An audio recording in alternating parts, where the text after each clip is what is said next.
All right, let's clean up Panthera. So this is my Panthera I've been competing with this year in NRL 22 in the airgun class, and it's been really great. I started the season out with an impact and quickly found the limitations of trying to shoot pellets in NRL 22.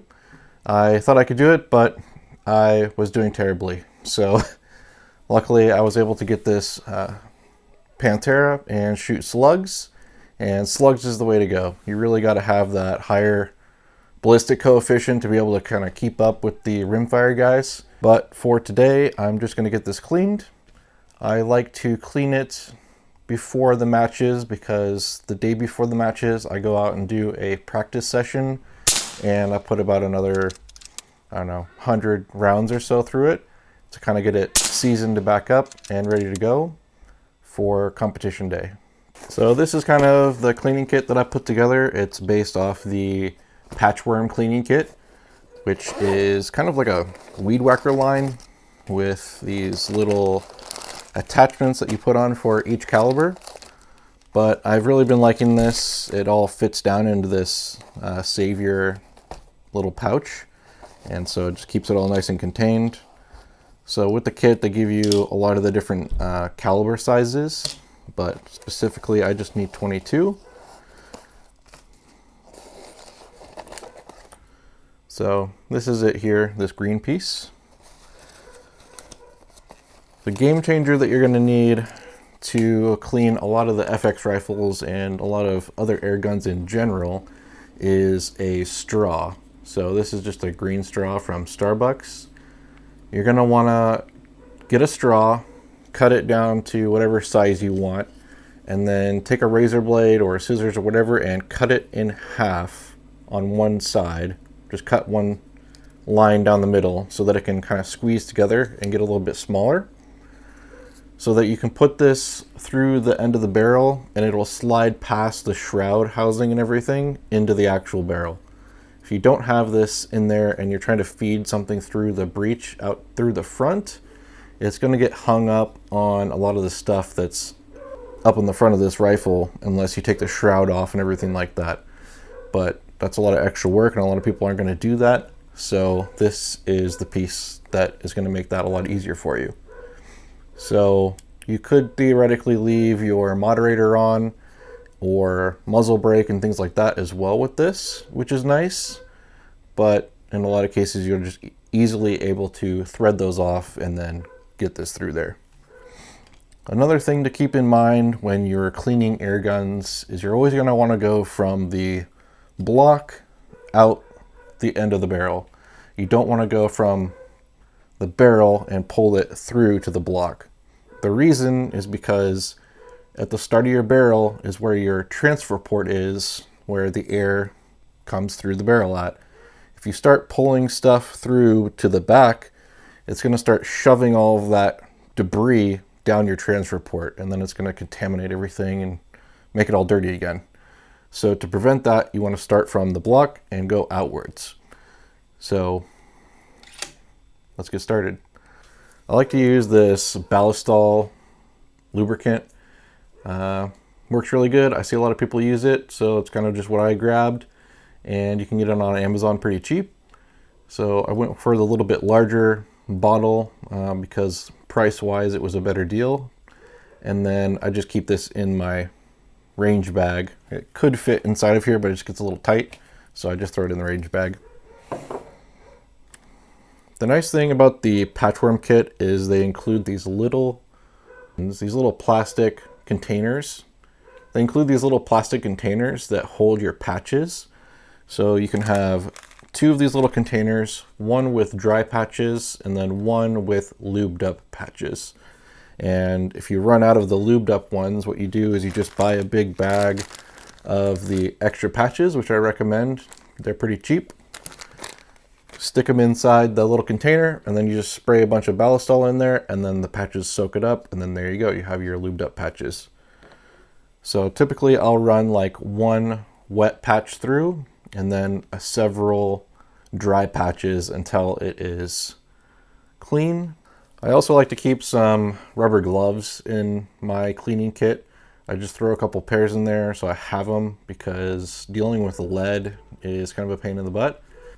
I have a kid at home, and so I don't want to bring that lead back over or have them touch my hands and get it on them and stuff like that. So I try to keep gloves on when I'm handling all of the cleaning and stuff like that, just to be able to take these off and throw it away, and then nothing is contaminated really.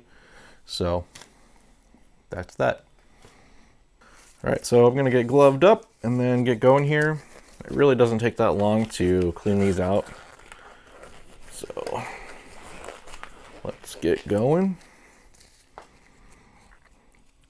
With these patchworm kits, you can go on their website and buy replacement spacers for the calibers that you have. And so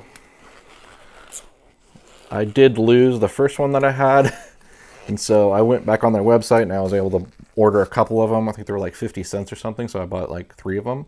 And then I keep those in the kit as well, just in case one falls off and I lose it. But it's really cheap to replace, so it's not that big a deal. All right. They come with these little round patches instead of like the square ones.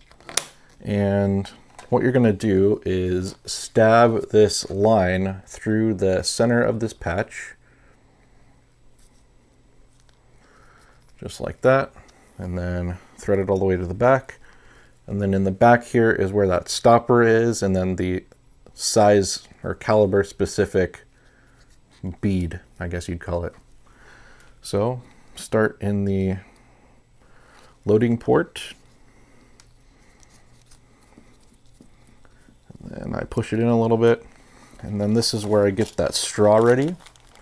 And I stick that into the end of the muzzle until I feel it kind of bottom out. And now when I push this through, it will come right out the end, and then I won't have any problems.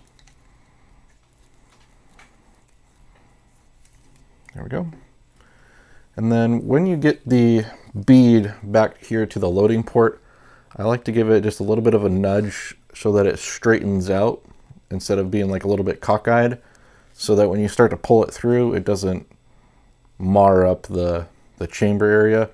I don't think it will, it's plastic, but it's just something I like to do to make sure I don't hurt anything. There are like O-rings and stuff in there too, so I don't want to hurt any of that.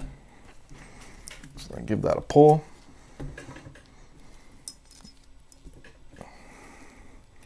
Gotta get a better grip on it, it's a little bit slippery. And boom. So there's the wet one. Now I'm gonna run a couple dry ones through. It's surprisingly not that dirty. Recently I've been shooting a lot of the H&N Precision slugs that just came out recently. They are the 33 grains with a little bit different ballistic coefficient than the heavy slugs, and they've been working out great. I have seen a bunch of people have success with the older versions, like the 36 and 38 grain ones, but the 33s have been working out really well for me. I am always still trying to figure out the optimal tune for the day that I go out. I seem to be doing really good about 1,000 feet a second, and that's where I see most of the guys I know shoot them at. Because it seems like a lot of people are switching to those because for the price point, they're a really great slug.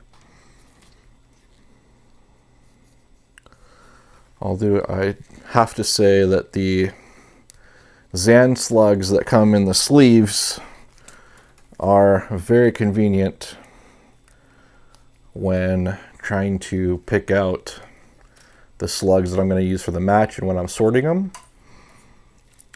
They are very consistent, and because they each have their own little spot in those sleeves, they don't get marred up hardly at all. And so that is really nice. I wish more slug manufacturers would kind of do that, where the slugs are protected from each other bumping around. And also I have had a lot of tins of slugs come like smushed. So, you know, the mail carriers aren't that nice to the packages.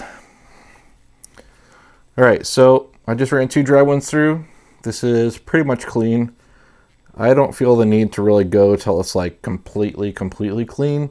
I just want to get out a lot of those big pieces of debris out of there, and then, you know, most of the contaminants.